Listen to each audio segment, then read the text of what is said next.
section off there, the sea of blue. Okay. All right, welcome everyone. It is Tuesday, May 20th. My colleague just came out from a closed session items.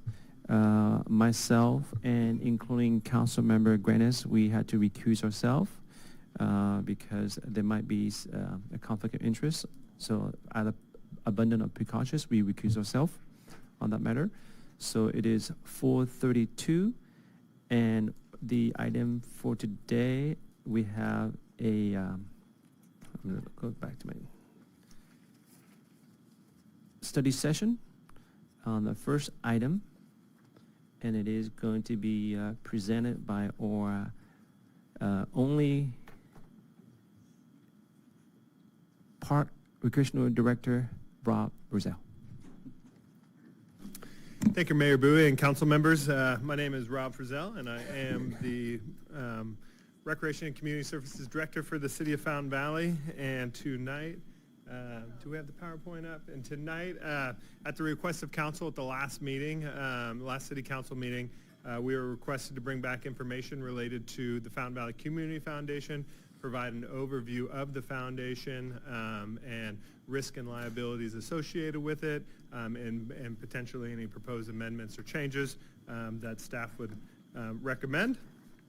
And so I am going to be joined tonight by our city attorney, also the president of the Fountain Valley Community Foundation, also Heather, our risk manager for the city of Fountain Valley, and again myself to cover some of the details related to the Fountain Valley Community Foundation.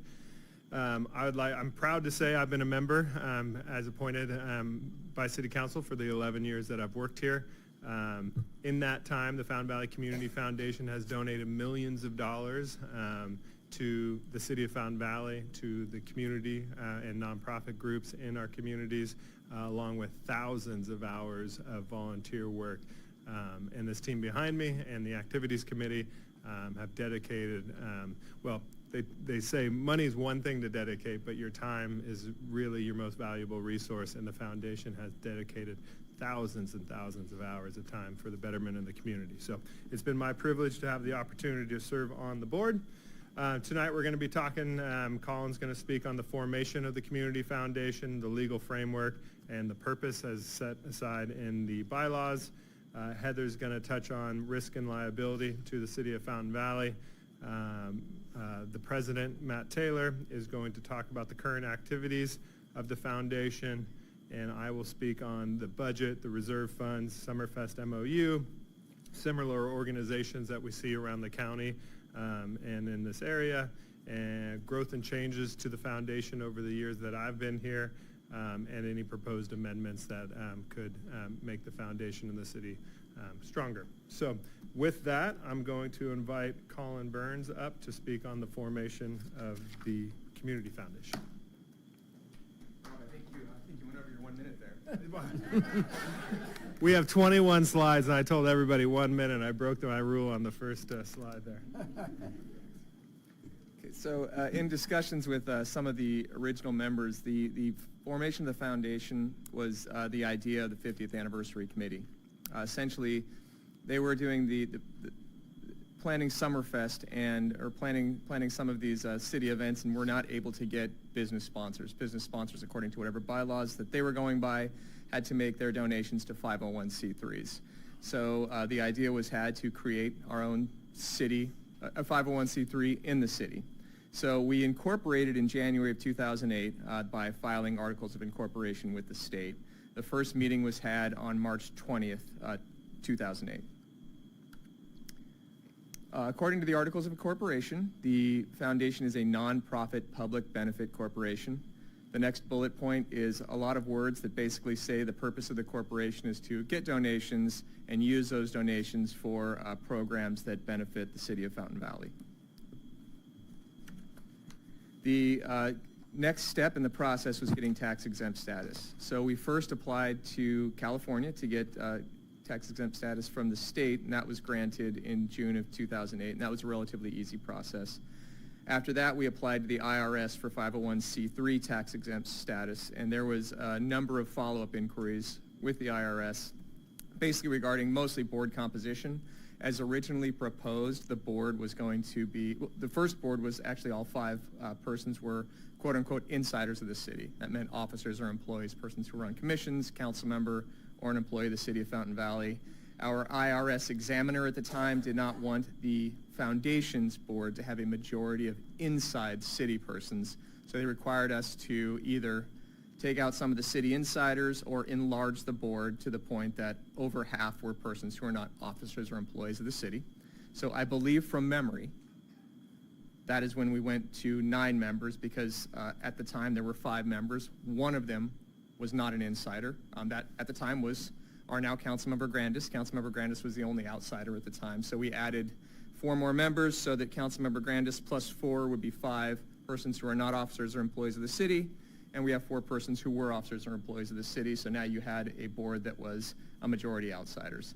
After we did that... One quick correction. So we also had Barbara Montz, who was, I believe, on the Parks and Rec Commission, but was also not a city employee, just for the record. That was considered an insider to the IRS. Yeah, Okay. they wouldn't allow us to do that. So since she was on a commission, they said that that was a person who was going to be an insider too. But yeah. And so after we did some changes to the board for those outsider insider issues, the IRS did approve 501c3 status in March of 2009. They gave us public charity status, which gives us the highest level of tax-exempt advantage.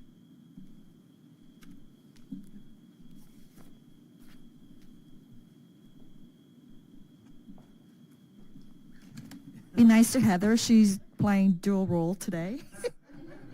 Thank you for your patience.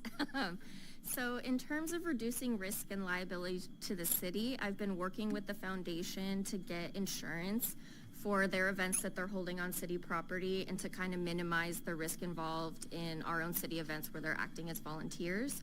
So we went over various options, and most cost-effective option for them is to get insurance for their events through our Alliance Special Event Insurance Program.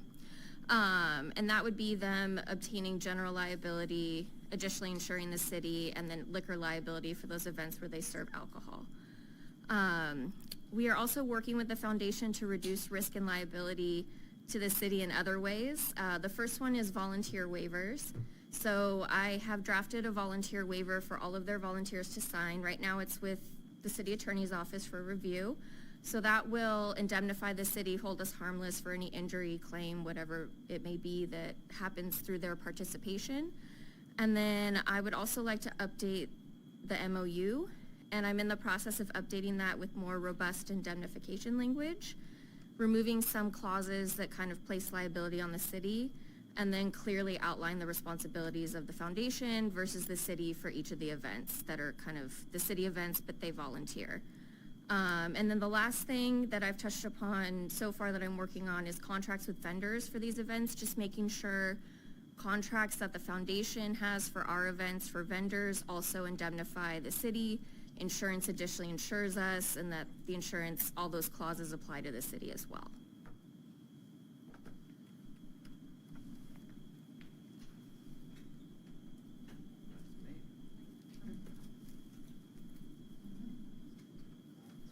Too many things in my hands.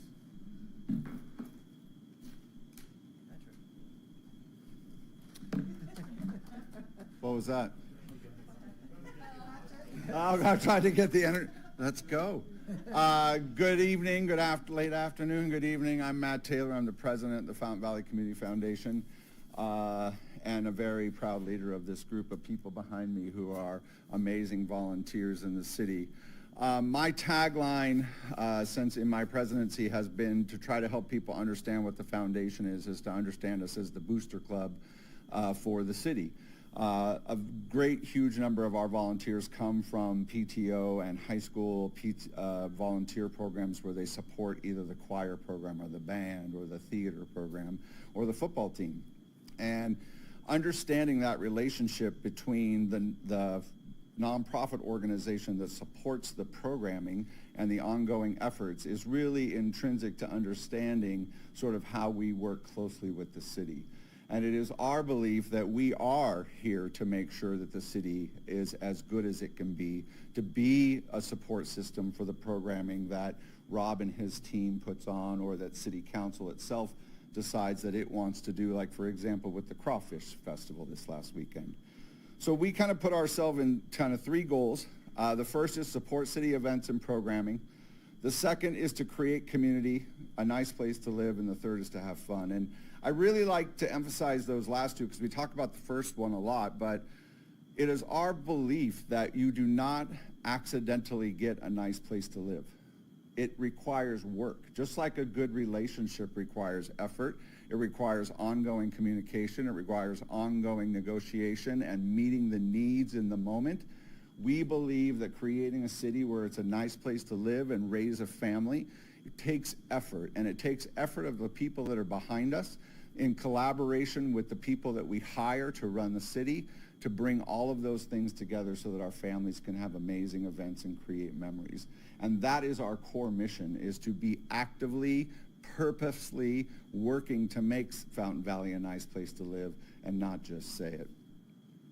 We like to do all of that by having fun. So we hope that you get to come out and join us at some of the things. We currently have a board of directors that you can see there. We are 13 right now, I believe, correct? 15, that's right. We just increased to 15. Should have done the math, 3 times 5. And we have folks from all walks in the community, leaders from different boards, different organizations, and it's a great cross-collaboration of leadership. The board is an all-volunteer organization. Sometimes I think people think our board is a professional board. We're not. There are all volunteers in the city, just as is our volunteer activities committee. And that's the folks that you see behind me. We are a very fun group that likes to get out there and make a difference in our community, but also laugh at ourselves and enjoy the moment. Last year in 2024, we had 84 residents that volunteered a minimum of 1 hour or more in the city at one of our events. And we booked 2,199 volunteer hours at those different events. You can do the math on what the IRS dictates is a volunteer hour is worth, but I think that the value goes beyond just the money. It goes beyond just those efforts because we know that the events themselves were made possible, and they were enriched by the fact that our residents were there making a difference. We have regular meetings for this group. We meet every third Thursday, except for the summer, because we got Summerfest and we've got concerts in the park. But we use Sign Up Genius to get volunteers. Everybody gets a shirt and a name tag. You can see most of them wearing them. And we would invite all of you to join us at our next meeting in August on the 15th at 7 p.m. over in Founders Village Senior Center. What do we do, those volunteers and our efforts? Well, the first thing we do is we support city events. You can see there that we work closely with state and organizations like ABC and DOJ to make sure that we have food and drink at some of our major events. We also have craft activities and volunteer support through, as you can see there, the marshmallow roast at the campout. At the luau, we had a little lei making activity. We always have something at the Crawfish. Most of our volunteers were helping make the free hats that you got at the Mad Hatter. We like to do crafts. We like to get in there with the kids. And we also are really important because we are the core for the city's sponsorship program. So we raise, through our Fountain Valley Community Foundation, we raise close to over $200,000 a year that we earmark those funds for city events. Whether it's the not poker, that's ours. Whether it's the egg hunt or the tree lighting or one of those Summerfest, a city event, we sell those sponsorships, we get that money, we earmark it for events, and because we are a nonprofit, we can collect that, and people who donate are able to write that off. We also are a liaison to many city events. We work with our essential service, fire department and police on several of their programs where they collect funds and toys to work with community members in crisis points. We also have an MOU with Summerfest Committee to make sure that we support that event. And we also support the city's Art on a Box program. We talked about creating community, and I think one of the things that we're the most proud of is the efforts that we make to honor our honored heroes. Those are our active duty service personnel, and also those that are now veterans over in Veterans Park. The work that Prem Balani and Larry Crandall did to get that program started was fantastic. It's ongoing. In fact, we just had some of those banners getting updated right now along the way, but it is an awesome thing. If you have ever met a parent who has a child that is serving, the ability for them to drive into their neighborhood and see their son or daughter up on the light pole and reminding them of their service and of the community's commitment and honor of that, I think makes a huge difference along the way, and it's one of those moments that makes it a nice place to live. We are also incredibly active in fundraising for community projects. This is something we started really just a couple of years ago, getting more serious about it. Thanks a lot to Barbara Montz, one of our founding board members. She helped raise a couple $1 million for the UAP, that amazing park that's over there that just gets so much use. I mean, I'm over there a lot because of the concession stand, but I cannot, it's just such a wonderful thing to drive up and see all those families enjoying that park on a constant basis. And this year, now that the UAP is built, we have adopted the Boys and Girls Club as our next capital campaign project, the expansion that they're doing on Brookhurst. We also do a lot to create fundraising opportunities. Councilmember Grandis is responsible for helping raise over $800,000 with his leadership on our poker tournaments over the years. We also have a grants program. You can see there the night that we presented the police department with a drone grant. We raise money to put it back into the service. That's, as you saw from Colin's earlier presentation, it's our mission. Our mission is to raise money and put it back into the city to make a difference. And I think there are many examples in which we do that. With that, I'm going to give it back to Rob and let him talk about the budget. Thank you very much, Matt. So I have a few more slides talking about the budget, relationship with the city, and some proposed amendments, and then we'll obviously open it up for conversations and or questions. So the way the foundation does its budgeting, and sometimes Councilmember Grandis disagrees with it, but we've had it different ways, but right now we do something called reserve funding fund accounting. Sorry, I called it the wrong thing.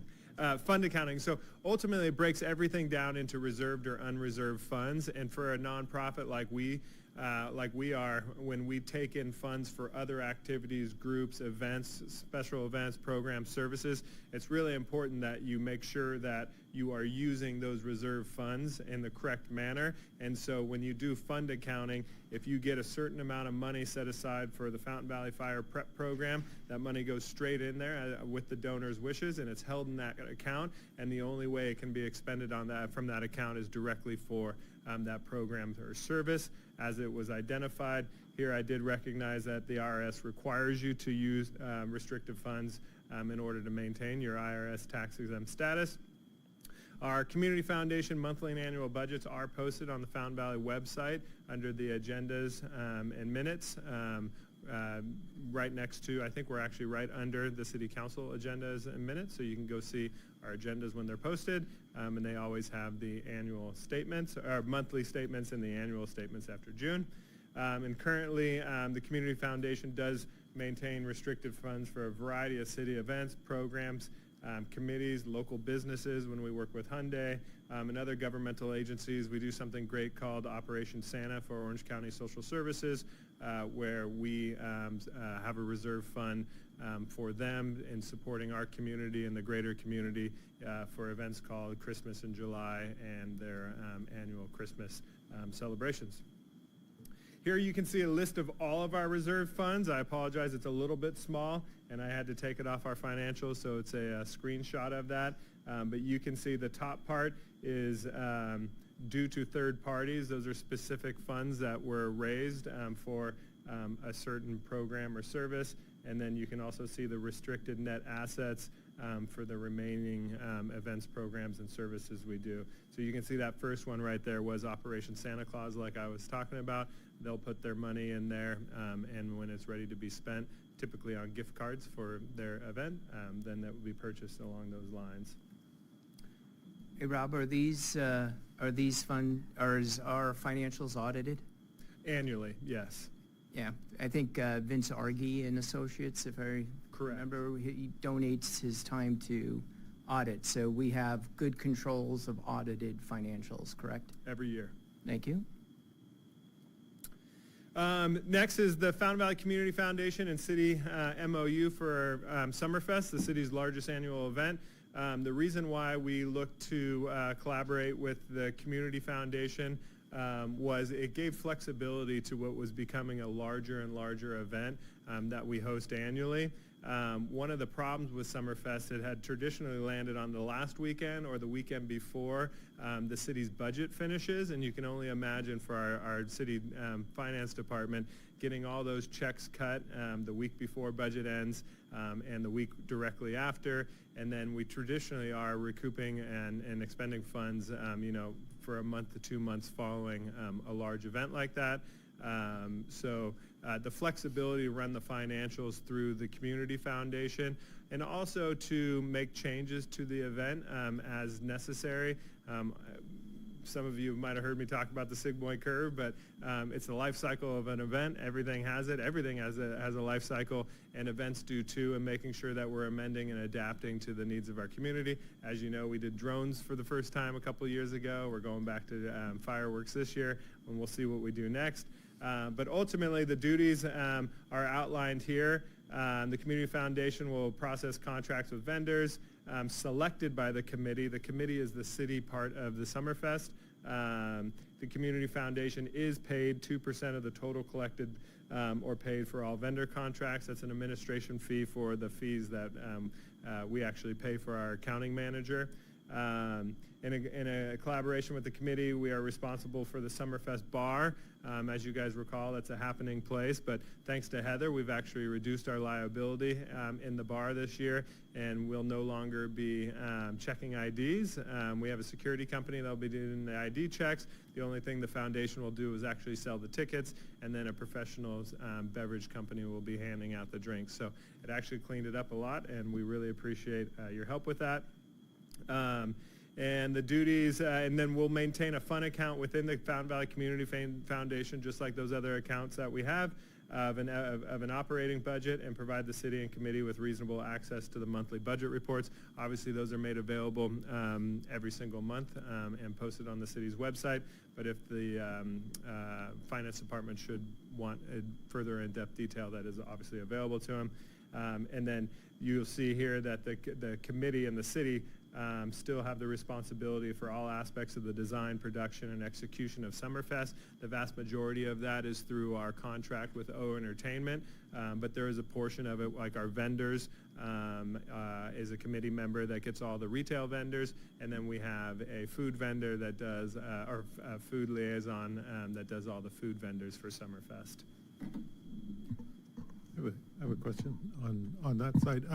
So is there a similar MOU for the Crawfish and Lobster Festival, or? No, that's a third-party event, so that's 100% with O Entertainment. They come, they submit a permit request with the city. The city then puts a scope of responsibilities on a large-scale event like that. Obviously, the cost associated with it, the cost associated with rehab and staff to support it, fire department inspections. So we usually average about $8,000 to $12,000 in cost, if not more, depending on the field rehab for recouping the fees and permit fees. But that's a 100% the responsibility of O Entertainment, all aspects of the actual event. And then lastly, so the committee, the Summerfest committee provides the foundation with an annual budget so that when the accounting manager is expending the funds or taking in the revenues, they know what that expected budget is, and they are not allowed to exceed that. Here is what the foundation does with the money. At any time, the money is due back to the city, should the city want all the money back. Minimum 50% of the net revenues to be maintained in a Summerfest reserve fund account for the sustainability of future events. I don't even want to put it in the atmosphere, but there's been weekends where the Lakers were in the NBA Finals and nobody comes out. There have been weather issues with other large events, and this is an expensive event, and so it's important to maintain a reserve fund so that it doesn't hit the city's general fund should there be an issue related to attendance or the event. A maximum of 25% to be dispersed in support of internal city departments who directly support the event. We have purchased bikes and equipment for Fountain Valley Police Department. We've purchased equipment for support for the Fountain Valley Fire Department. We have purchased things for the Recreation Department. The cities that directly the city departments that directly support this event. The event likes to give back to those groups. And then last, 25% to be dispersed in support of community projects or special events for the general benefit of the city of Fountain Valley and its residents. That's really earmarked should people come and want grants or support from the Summerfest committee and the revenues. Right now, there's a Summerfest fund balance. The operating fund balance in the Fountain Valley Community Foundation is just about $58,000 basically. And that is the revenues and expenses that are ongoing to put on this year's event. The reserve account has $15,449 in it. And then prior to this MOU going into place in 2023, the city had its own reserve account for Summerfest, which we were doing the same thing to maintain support for the event, and that account has $118,000 in it. Other cities that have community foundations, off the top of my head, I knew these. As I started to Google it more and more, I probably could have filled 10 slides up with the number of cities that have community foundations. A vast majority of them do have them in some shape or fashion. Huntington Beach has their Police and Community Foundation, Garden Grove, Stanton, Westminster, Signal Hill, Tustin, Mission Viejo, Long Beach. Long Beach has a really cool one. It's a large foundation, then they actually have a subset of it. It's called Partners in Parks, directly to support their parks and parks programs. And then the Community Foundation of Orange, not to be confused with the Orange County Community Foundation, because that's a gigantic, successful community foundation. So there have been growth and changes, and we're not opposed to that at all, and always looking for those opportunities. We used to have a paid foundation staff member paid by the city when this originally began. We no longer do that, and we no longer provide office space. The foundation's its own entity, and it needs to maintain and survive on its own. Fountain Valley Community Foundation Insurance, we had done it previously, but with Heather's help, we're getting much more rigorous on protecting both the foundation and the city. Fountain Valley Community Foundation board appointments. We amended the bylaws a number of years ago to provide that opportunity for the foundation should there be a dynamic need on the foundation board. Let's say we need a website and somebody's a great webmaster and they would love to support the board that way, giving the board the flexibility to make those appointments. We did hire an accounting manager, but she's leaving, unfortunately. Tommy, if you're watching, you're the best accounting manager ever. She has extremely well done books, but we will be looking forward to that process in the future again. Hey, wait a second. I was the treasurer for 10 years. I was the treasurer for 1 year too, and I can say I wasn't as good. Lastly, we did start probably about 7 or 8 years ago when the foundation was having a few struggles. We were looking financially to how to make some changes, and we did start cost recovery for supporting community groups through our fund accounting of anywhere between 2% and 5% to offset the cost of when we actually originally hired Jane Ivan as a foundation accounting manager. And then lastly, we entered into that event support MOU for Summerfest, and we're happy to look at further MOUs if desired. And then recommendations, obviously it's open to council's direction, but we did make a few. Maintain the current working relationship between the City of Fountain Valley and the Fountain Valley Community Foundation. Continue at status quo, bylaws stay the same, working relationship stays the same. Conversely, the total opposite one is to separate all association between the City of Fountain Valley and the Fountain Valley Community Foundation. Request that the Fountain Valley Community Foundation amend their bylaws to remove City Council appointments to their Board of Directors and remove any restricted funding from the Community Foundation budget and benefit of city programs, services, or capital projects. And then the last one is to amend the current working relationship between the city and the Fountain Valley Community Foundation, request that the Community Foundation amend their bylaws stating that council members and staff appointees to the board are non-voting members. And so as the staff member, I think that was a good recommendation by the mayor. There potentially could be conflicts of interest if I'm taking a stance on a vote, for something that would be in the benefit of our department or an event or a program. So whether or not the council members want to and the staff want to remain voting members, I thought that was a good idea. Okay, great. Thank you so much. Heather, can you go back to slide number 18, please? Just a quick question. So hopefully Rob could help explain this. The Summerfest fund, and the operating account shows $57,497.54, and the reserve shows $15,449. Is that the city fund? Yes, it is. It is going to be my understanding, Colin, you might be able to answer that. Per the MOU, the foundation is handling the funds for Summerfest in a reserved account. Colin, I'm not sure how you would answer that. So, well, we'd have to take a look at what the MOU, and I've read the MOU several times. I haven't memorized every provision of it, but the way I see the funds from the foundation, they either get a donation that's earmarked for the city, in which case it's the foundation's funds, but they have a duty to spend it for a certain thing.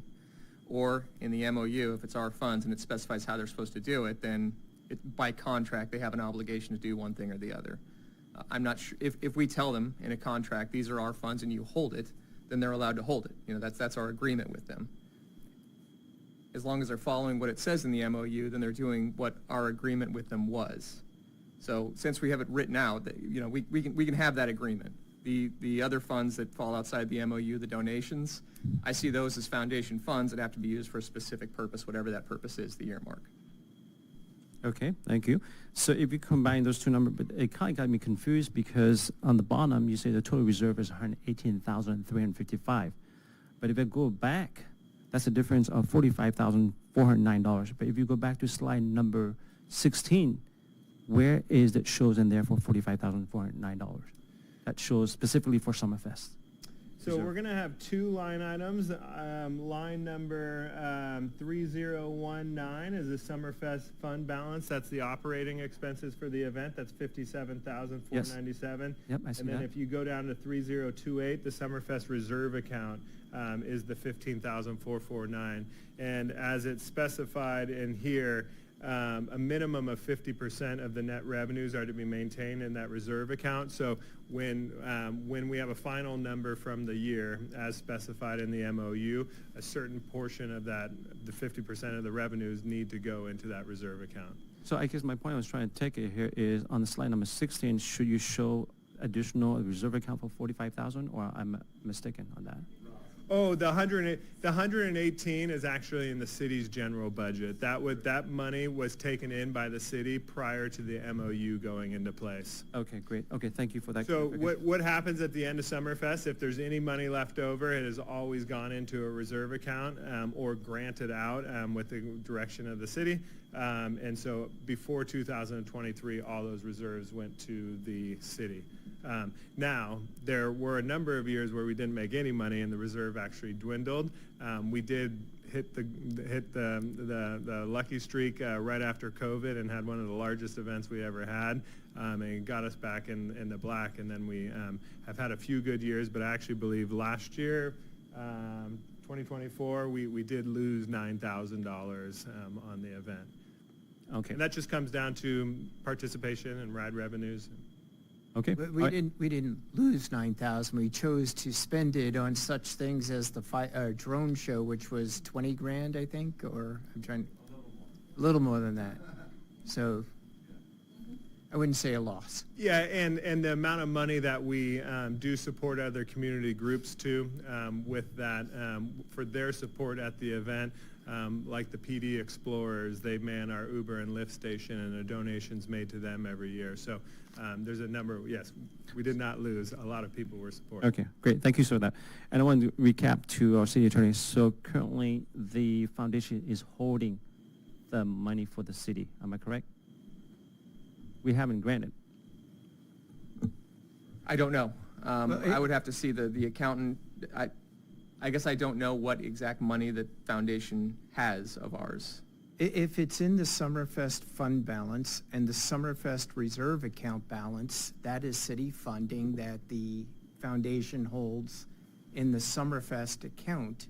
The Summerfest is a city event, so we're holding it on behalf of the city. Okay, so confirmation that we are holding the city public fund and the foundation is holding it. Okay, great, thank you.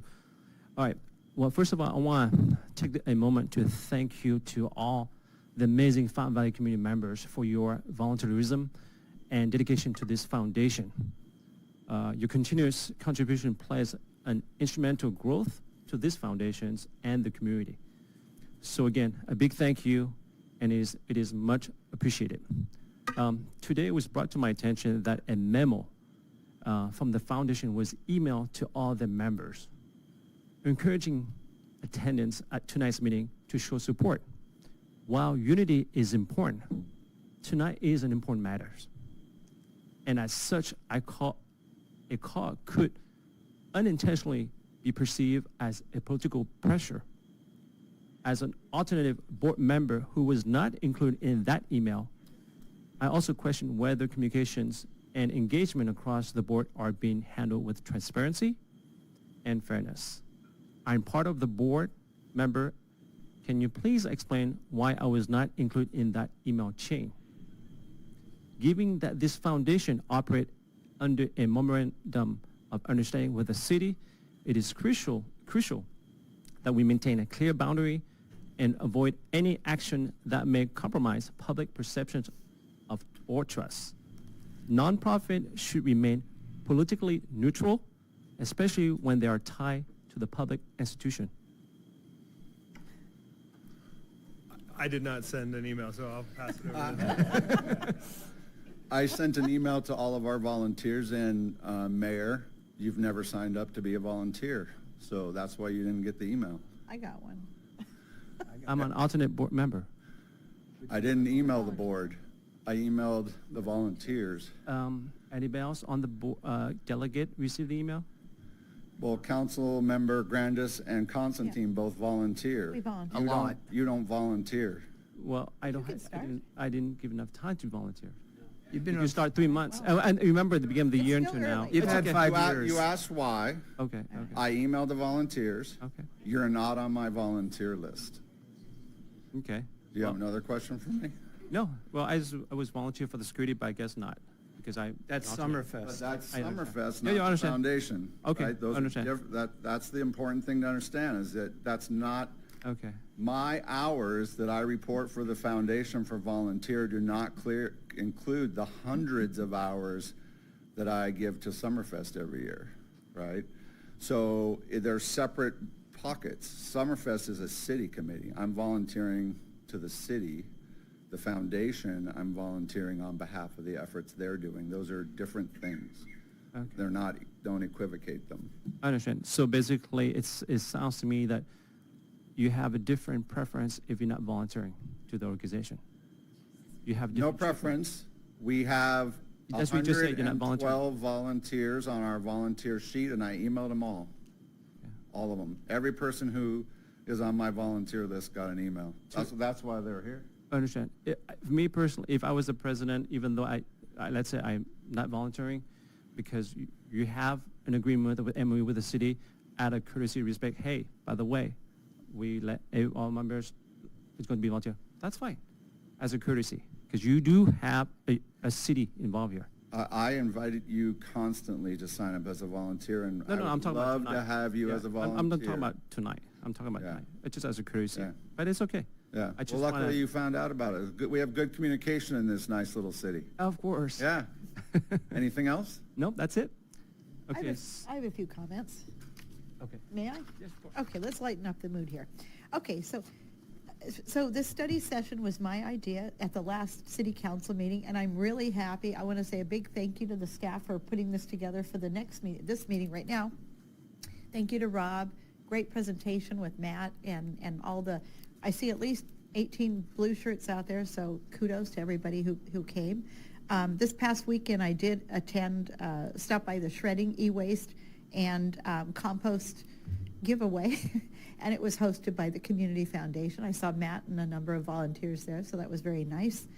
And feel free to stay for the rest of the meeting because we'd love to have you. And let's see. I'd actually like to see the volunteer meeting on Zoom, even if it can only be just part of the room on Zoom, just to further connect everybody who may not be able to attend the meeting, and that would be good. That's the third Thursday of the month generally. I'm happy to be a new Community Foundation board member, and let's see, the luau was lots of fun, and I thought I'd stay briefly, but I was there quite a while on that one. And thank you, Heather, for everything so far with being our risk manager and helping to make things better for the city and for the Community Foundation. And that's it. Thank you. All right. Councilmember Constantine, I'd be happy to look into trying to secure room A then at the main hall to see if we can get Zoom on the large projector screen. That'd be nice. Thank you. Okay. So last week on May 15 at the Fountain Valley Community Foundation meeting, a comment was made that a council member had raised this item. For transparency, I want to clarify that I was the one who brought it forward. As many of you know, I stepped down from my positions on the board because I believe that it was the best interest of the organizations. I continue to believe that abstaining from all voting as a board member in a nonprofit organization is the appropriate and ethical stance. My full explanation is available on my Facebook, or go to the city website under government agenda and minutes. Look at the video on May 6th meeting for those interested. Agenda item number 11. We can respectfully disagree on this matter. However, I believe that serving in multiple roles, both within the foundation and as an elected city official, can create potential conflicts of interest and raise concern about internal control, undue influence, or favoritism. It's public knowledge that Councilmember Grandes is one of the founders, as he stated. So how do we get here? You're welcome. During April 17 Fountain Valley Community Foundation meeting, our risk analysis outlined several potential liability to city could face. At that meeting, Mr. Grandes, then speaking as a member of the public, commented, as a nonprofit organization, we should not be too worried because the city has deeper pockets. I respect his dedication to the foundation, but as a mayor, I have a duty to protect our city and its taxpayer. I could not ignore that comment. Speaking up was not easy, but remaining silent would have been wrong. When we have an MOU in place with the foundation, that means we have shared responsibility and risk. Mr. Mayor, Let me finish, please. oh, I thought you were. So I ask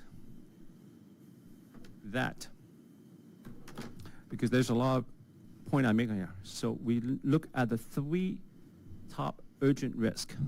First one, potential legal liability to the city from nonprofit action under the MOU, lack of updated filing or good standing of the nonprofit with regulatory bodies, dual role of elected official creating real or perceived conflict of interest. Heather, can you bring up a slide, which is the city slide? Yes, please. You know, instead of going through everything at once, you should give us an opportunity to address some of the items you brought as we go along. I think I just want to say, everybody see the whole picture first, then you if you want to happen to bring up. Well, I want to just mention, since, we're waiting for a few things. Yeah, so it's up already. The bottom line is, when during last meeting, in administrative items, we were finalizing the change that was made to the Community Foundation Board. At that time, I brought up that I'd like to see an informational session, and then at the end of the meeting, I did bring up that about having this session here, and then you added on, diving deeper financials and that sort of thing. So for full Correct. disclosure, that's what transpired. That's correct.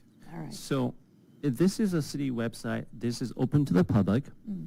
As you can see, we have City Council, Fountain Valley Community Foundations, and so forth. Why is there no report beyond 2025 for this organization publicly? We had a different website before that is now defunct, and we don't have all those old minutes and agendas, but we could be happy to share them with Rick. We have them all. Yeah. Okay.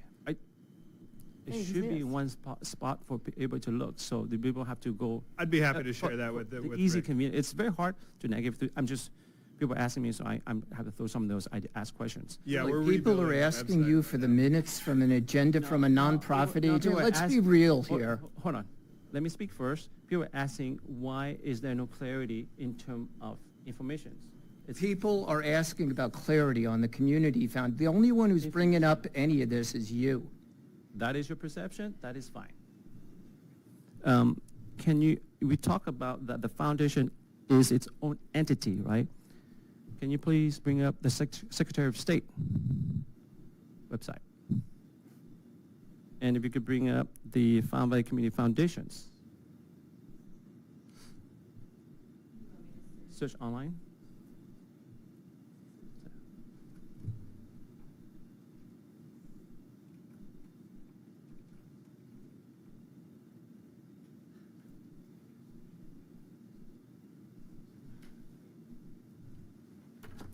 So if you click in, yes, click in there. Yeah. You go all the way on the right-hand side. On the right-hand side, look, right now, this foundation, the statement of information is due. It's not being updated. Click on the history. Click on 2020. Click download.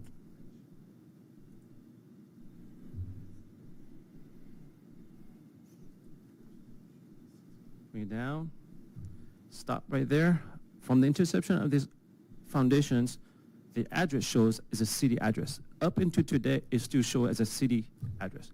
To me, does not show its own entity and its own independency. If you click it down, farther down, Mr. Glenn Grannis served as CFO while he was an elected official. That may constitute certain violations with a nonprofit organization. You could laugh all you want. You're not an attorney. I'm not. You I are said- not I an said attorney. could. You I work said- in an attorney's office, said you but could you look are into not it. an attorney. My point I'm trying to say is there's conflict of interest, they perceive, and that might put the city in a situation Okay, that I'm concerned. wait a minute. Can we go back to the first page of, this is at the time of filing, am I not correct No. on that? No, Okay. This is in 2020. 2020. So in 20, I already said I was the treasurer for Yeah, 10 it's- years of the foundation. but on document with the Secretary of State is different. That's a CEO. That's not treasurer.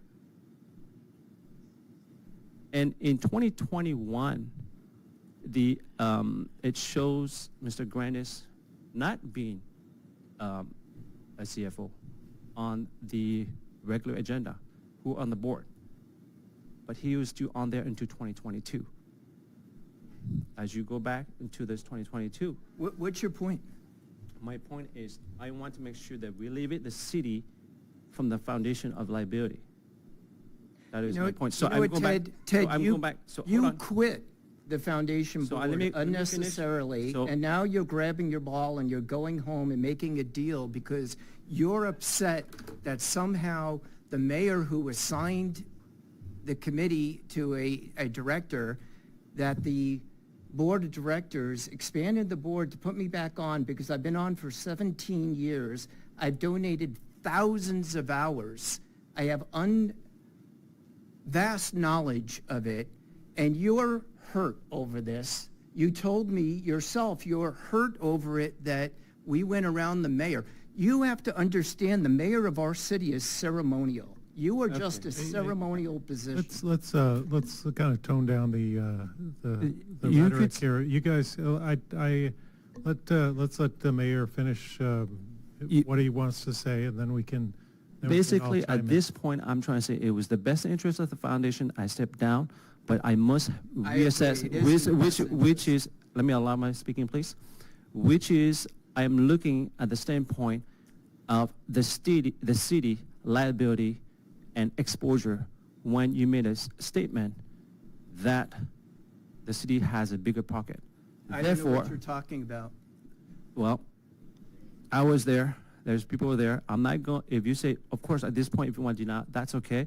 If he chooses to deny, I recommend that every meeting is going to be recorded because we have an MOU. We have the right I think to be you're recorded. taking, Because I'm going to finish. because you're stepping back. You accused me of something. I think now it's coming back. I think what you said was, could the city be sued in a certain circumstance? And the answer was no, because we have separation. And I made the comment of anybody could be sued. And you're right, the city does have deep pockets. So there always is a potential that we could be sued. I already made statement exactly how it was coded. Ed, you're wasting everybody's time. This is the time for discussion. That is your opinion. Thank you. So that is the reason why. So I'm going back to my three core pillar, which is because I want to make sure that people don't lose the focal point of this conversation.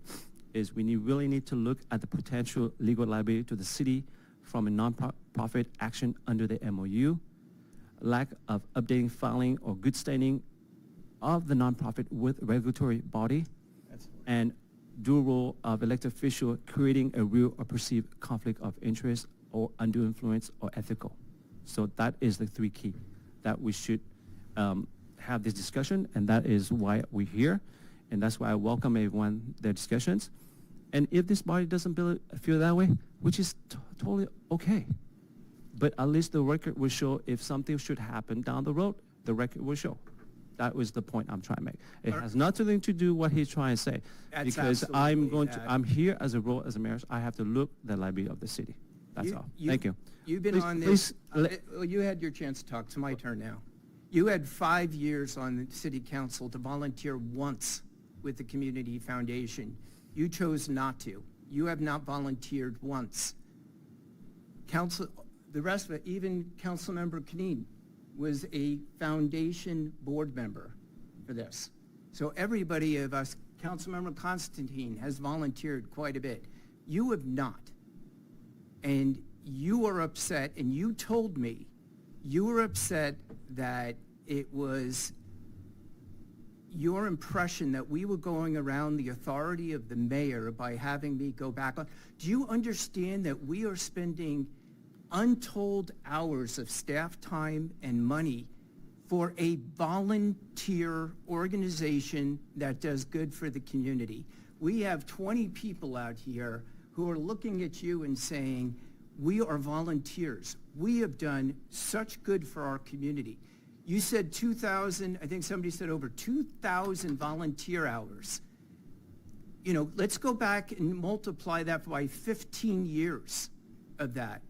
We're talking 30,000, if my math is right, volunteer hours at a value $50 an hour. You know, we're talking hundreds and hundreds of thousands of dollars just in volunteer time, which you have done zero in 5 years on council. I'm not done talking.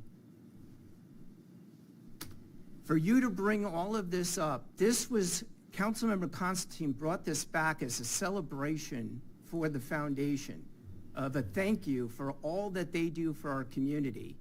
And you have taken it and turned it upside down. We have had a council member on the board for 17 years. Since the beginning. Gus Eyre was the first council member, and he was on. Steve Nagel is here. He was a council member, former mayor. He was on the board. Michael Vo was a council member. He was on the board. We've always had a council member on the board. Let me ask you, Colin, in 17 years that we've been doing this, how many lawsuits have there been? None related to the foundation. How many complaints, legal complaints, have come to the city over the foundation in 17 years? None that I'm aware of.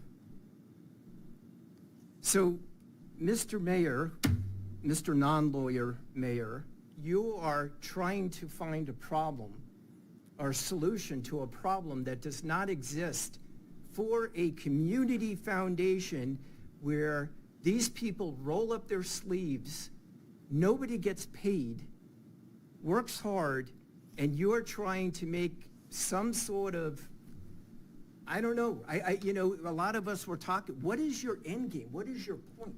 Okay, first of all, you're saying that it's not because there's, your analysis is because we're not being sued, doesn't mean we're not going to get sued.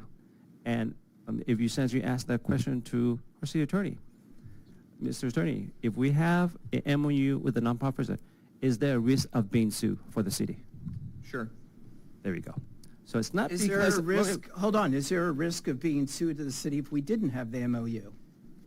Yes, for joint events. Of course. Yeah, let For me, joint- Which was what my point let me- was. let me- No, my point was, they will always go, they could go after the deep pockets. That was the point that I made. let me try and jump in here, I think, and cut to the chase.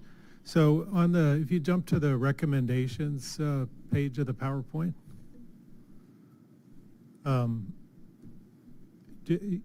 there any best practices out there for other community foundations, and how they, do they have any, I guess, any of this separation or council, or are we doing it kind of the same way that most other foundations are doing it? We are doing it similar to the vast majority of city municipality foundations, but I think you can even ask Heather. I believe we do it far better than the majority of them.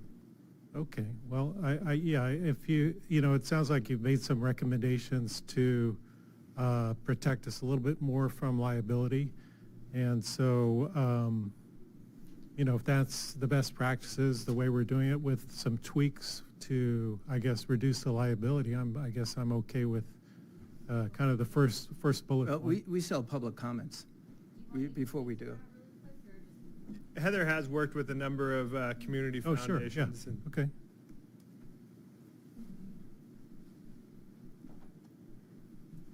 I need a stool for this. So in my experience working with community foundations, when I came here and saw what they were doing, a lot of ones I worked with in the past, it was very gray. There was no separation between the city and the community foundation, and that's a lot of times where a lot of the liability lies. If the city's overseeing too much, or we don't have a solid MOU. The last city I worked at, there were no MOUs for the events that they held on city property or in concert with the city. So liability was kind of gray. And so here with our MOU, which my plan is to update the language so there's more robust indemnification language. I feel like we're doing everything that we can to prevent liability to the city. So if we did get a lawsuit and we found that it's at the negligence of the foundation, that indemnification language, we would tender it to them. The issue with risk is we can never get rid of all of it, or we can't do anything. So for Summerfest and a lot of things the foundation does, I think with our tweaks with insurance and the MOU and our vendor contracts, that's not really what I'm concerned with risk-wise at these events. There's a lot higher risk in some of the other things that is going on. Carnival rides, food, things like that, alcohol, that's where a lot of the risk and where a lot of cities get sued. And that's where the catastrophic events will happen. It could be a DUI driver, it could be a carnival ride collapsing. That's where the huge risk lies in a lot of these events. I don't want to, sorry. If I can add, It'll never happen. I can say very proudly, our fire chief remind us that the city of Fountain Valley is the only community where the fire marshal inspects the rides. So kudos to our fire department. And calls for the state inspection every single time. Yes. And then in turn, the foundation with their vendor contracts and those what we're going to make sure that the city's covered as well. If something happens with their vendor and then they get a lawsuit or we tender it to them, they tender it to our vendor. So there are layers of protection that we're putting in place.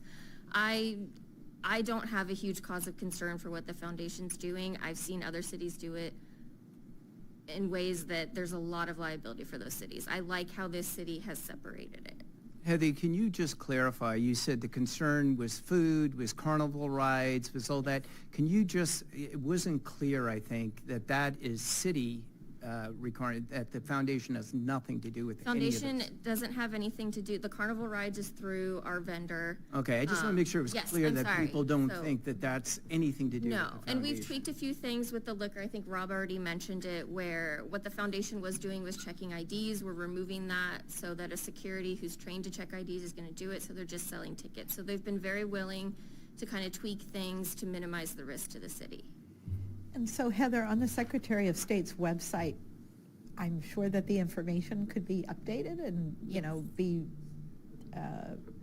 yeah, okay, great, thank you. Yeah, we can, I mean, and I'll say this, the last city I worked at, the foundation had office space on city property. So, I mean, we're doing everything that we can in order to kind of have that separation, so when a liability incident does happen, we can clearly define, is the city responsible, is the foundation responsible, and then we have our risk transfer mechanisms in place. Great, thank you. I would also like to second on, Mayor Boo, I appreciate you bringing that to our attention on the state's website, and we'll get the filing updated ASAP. Okay. You know, you talked about, one thing that really upsets me more than any of this is you attacking the president of the Community Foundation for not sending you an email. That was just inappropriate. And I sent you 5 texts before the poker tournament. Every year, the mayor comes and speaks at the poker tournament.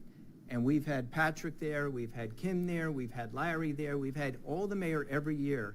I contacted you 5 times to participate, and you did not respond to me a single time. If you would have responded and became a volunteer, you would have been on that email. You refused to contact. I think you must not recall. I did reach out to you. I said I could not go because I have a prior event.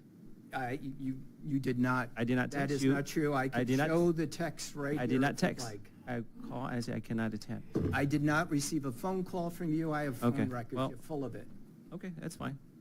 So that's where we are here. Yeah, so we'd like direction from council if you. Before we do, we need to hear public Okay, speaking. perfect. I do have 3 requests to speak on this matter.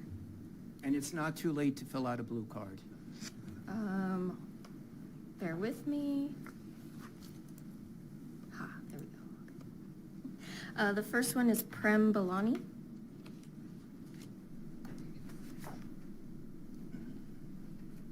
And just a reminder for everyone, you have 3 minutes for your comments. Good afternoon, Council. Prem Balani, past president of Fountain Valley Community Foundation. Well, I want to congratulate the council, and because it looks like we have everything done in the city, and great job, really. That we've solved all the city problems. Now we're going to go and pick on the nonprofits, which provides a lot of good value to the city. I think the foundation provides more goodwill to the city than the city does to the foundation. I don't hear a lot from this chamber really promoting the foundation as you should be. We are the nonprofit arm for the city. Why are we here was one of my questions, and it was more for education, as Councilmember Constantine said, and that's great. But a lot of the information, if you took the time, just like the time to volunteer, to just go to the website, all that information was on the website what Rob presented. Take the time, read it. And if you are working in the best interest for the city and the foundation, then work with them offline. Don't make it a public thing. You are part of the family. We're part of your family. To thank us in this room means nothing, nothing. But to thank us at the activities committee meeting, come to the board meetings and say something positive, that's what matters. because then you're part of us. Here, you're just here for your own political agenda. That's all you're here for. You know, I have a challenge for council. Between now and November, I challenge you, after every council meeting, to say something nice about the city, the foundation, or anyone in particular. And you can define nice any way you want it. And I will make a donation to the foundation for $100 each month until November, for a total contribution of $500 going to the banner program. I will do that if you will accept my challenge and just say something nice. That thing behind you says it's a nice place to live. And as the president said, it just doesn't happen. We're all volunteers. I used to work at Pacific Life 60, 70 hours a week, travel, be part of the president of the foundation, part of Kiwanis, part of the Boys Club. I made every effort to have fun. And I still try to have fun. I will not work or do anything without having fun. And that was our motto. So I challenge you. I challenge you. In my heart, I think you're going to fail. But I'll leave it up to you, because I am Mr. still going to Bomani, make your that. time is I'm up. still going to make that contribution to the Fountain Valley banner program. Right, Bram, thank you for the comments. Bob Cusel?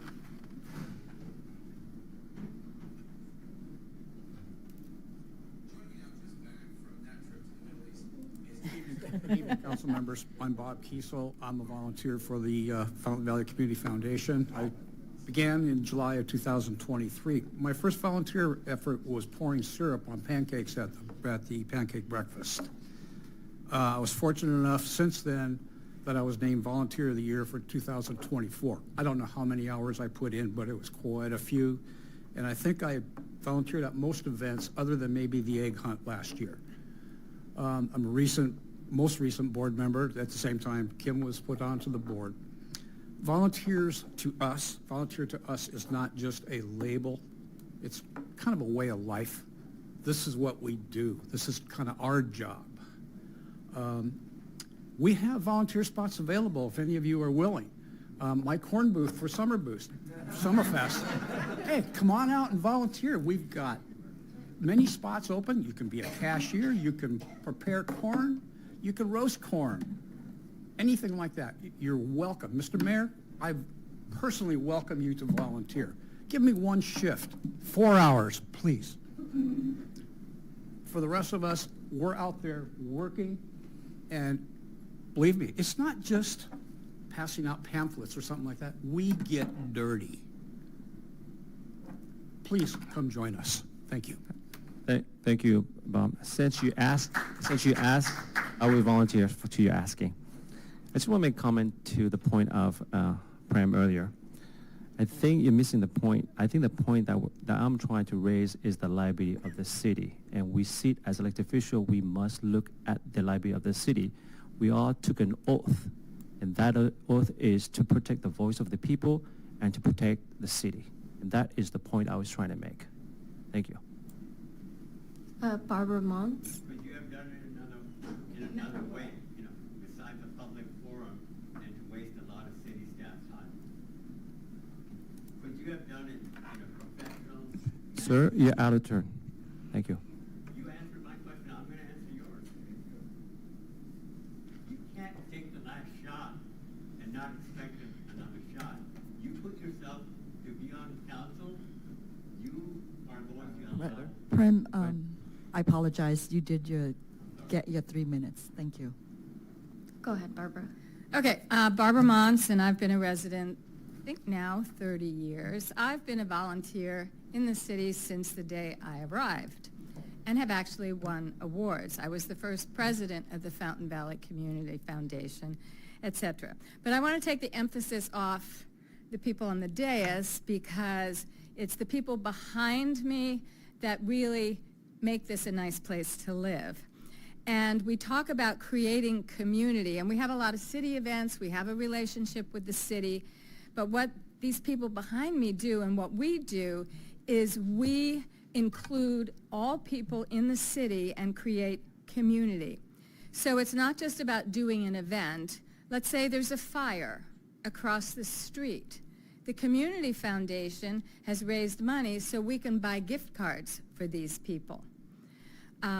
During COVID, we got a list from the community center and we called seniors to make sure they were okay, or actually went to visit them. We've provided meals, and of course all of our grant money that goes to other nonprofits or someone in need in the city, or some group, a school group that may have a program or an invention, but they need help to go compete.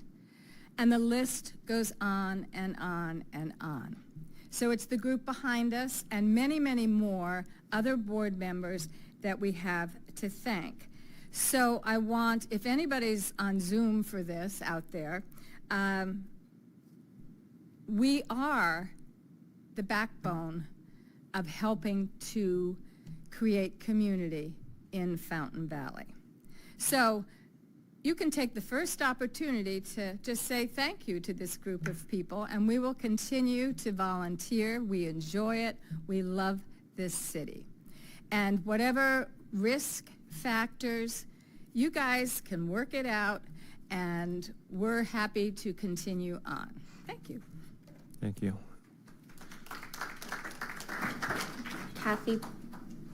Kathy Payne.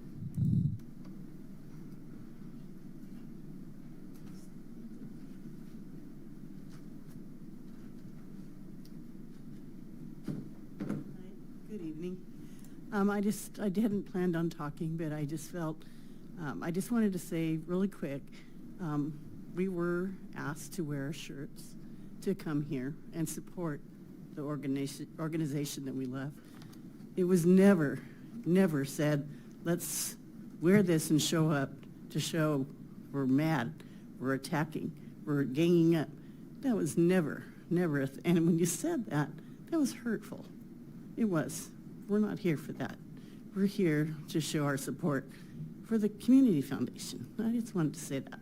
We was never organized to come as an attack. Right? I have no other requests to speak. All right, thank you. Well, thank you so much for sharing that.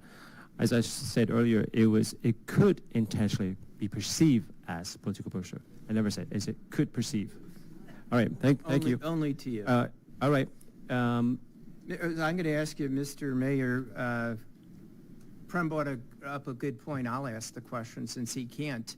If your only concern was regarding liability, why bring it up at a public meeting? Why did you not meet privately with staff, with Heather, with everybody to get the answers that you needed and handle this in a private matter instead of at a council meeting? I have talked to staff to my concern, as particularly George City Attorney, and he said it's probably best to, we have some man come up, bring it up, some of your concern. So that's why I'm bringing it up here. And why would you want not the public to know? Why would you want to be behind closed door? I'm asking you that question. If you had a concern, what you do is you find out if there is a concern or not. And then if there is a concern, you bring it to the public. If there's not a concern, there's no reason to take staff time. And Heather has made it quite clear that she does not have a concern. There's some tweaking that needs to be done. That's fine, we'll do that. But that there is not a concern. This is not because of liability. This is not because you dislike the volunteers and because you don't volunteer. You had an issue that you feel the mayor has the ultimate power in these things, and you feel that I went around you, and this became personal. And the only reason it's here tonight is your ego. Okay, if you're saying that, then let me refresh your memory then. On April 17th at the Fountain Valley Community Foundation's meeting, Heather was there to address some of the risks that she has concern with, if I remind you. Yes. And so if she was there, there's risk. And she wants to bring to the foundation's awareness. And Yes, we and did need to be at a city so council. therefore there is. And on the last, that's why we're here today. And those risks, there is risk. We're saying there's no risk, there is. You're making There's an concern. excuse, so that's okay. Let's move Okay. forward. I'm just answering your question. All right, thank you. All right, I'd like any to other- make a motion that. Wait, hold on. Other colleague hasn't spoke. They might have. Okay. So, so I guess back to the original comment, if, it sounds like we're doing things in the best practices. So I guess I would support the, continuing the first recommendation, maintain the current working relationship. And I do want to say thank you to all the volunteers and the directors, the board members of the Community Foundation. It's really tremendous what you guys do. Saw you guys at the Crawfish Festival, so we had a good time there. But thanks for all the time and effort you put into the city. Okay, so that in that clarification, that also means we're not doing anything in terms of evaluating the risk assessment, or we are? We would always continue to look at any risk or any Yeah, I agree. responsibility for the foundation. Okay, so That is ongoing, so that's never going to stop, because So- every event they do. So shouldn't that be on the third, which is amending the current working relationship between the city and the Fountain Valley Foundations? Shouldn't that be the case? And No, because voting has nothing to do with liability. Our city attorney has told you ad nauseum, city council members can vote at foundation meetings multiple times. that is, you're absolutely correct. Okay, But so Mr. Mayor, why don't we poll the council so we can kind of try to move on past I this? want to make one Um, last comment, and then I'm ready to vote. My last comment is to the volunteers.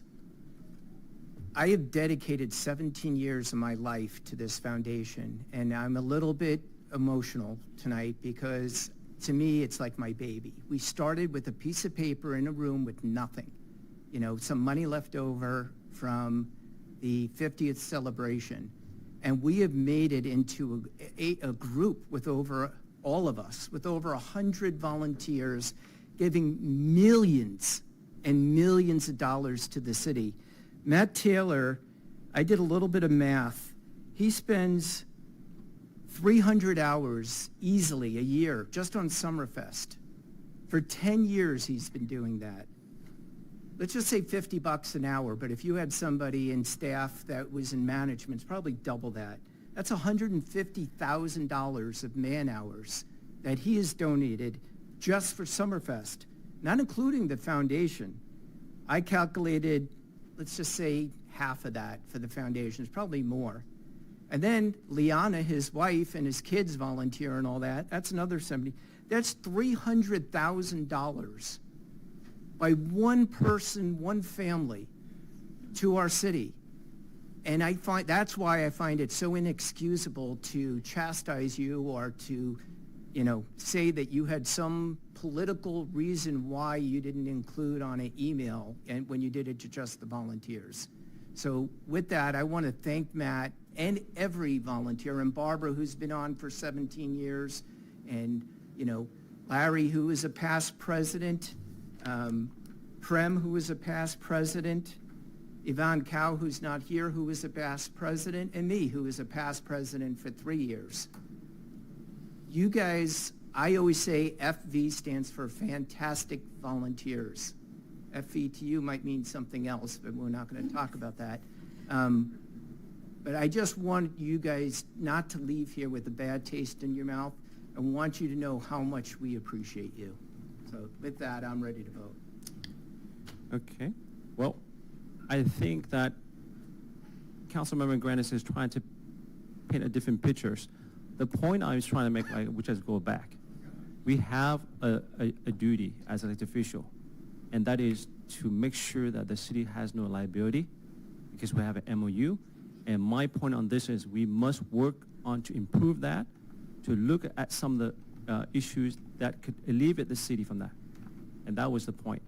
He's trying to make the point that I'm not considering of the members, their volunteer time, which is incorrect in that statement. The point is, I have to protect the city. Mayor, with the top recommendation, we will continue to work with Heather and evaluate all risk or liability for both the foundation and participation in city projects and programs. I'll make a motion for number 1. Item 1. I don't think we need a motion. I think, It's- Oh, I direction. think we're doing. Yeah, Yep. thank you. All right.